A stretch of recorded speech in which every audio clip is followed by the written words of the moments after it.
নমস্কার বন্ধুরা, সবাই ভালো আছে তো? আমিও খুব ভালো আছি।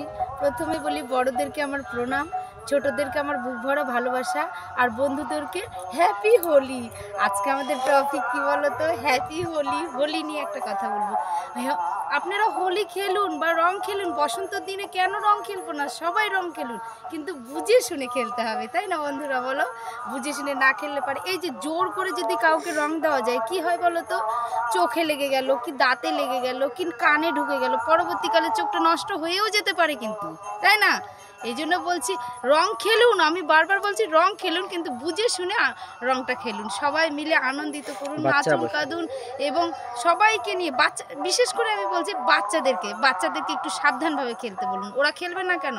ওরা তো তবেই তো শিখবে। এখন যদি না খেলে পরবর্তীকালে রং খেলতে ভয় পাবে। কিন্তু বসন্তর দিনে এই যদি রং না খেলি আমাদের গ্লেজ, মানে মুখের গ্লেজ বা শরীরের গ্লেজ হয় না, কিন্তু এটা কি জানা? বা অনেক রোগ ব্যাধি সব দূরে চলে যায়। বসন্তর দিনে রং খেলা উচিত, কিন্তু বুঝে শুনে সুন্দরভাবে করা উচিত। বাচ্চাদেরকে যেমন মানে একটু সাবধান, দরকার হলে টুপি পরিয়ে দিন, চশমা লাগিয়ে দিন, দিয়ে খেলুন। মারা একটু পাশে পাশে থাকুন, তাই না? এবার বড়দেরকেও বলছি যে একটু সাবধানিতভাবে মানুষকে দিলে পারে গালে সুন্দর করে দিয়ে না, তারা ভিজরা করে না দিয়ে সুন্দর করে দেওয়া উচিত, তাই না বন্ধুরা বলো? তবে হোলিতে সবাই আনন্দিত করুন, খুব ভালো রং খেলুন। আগামী হোলির শুভেচ্ছা জানিয়ে আমার বক্তব্য। নমস্কার।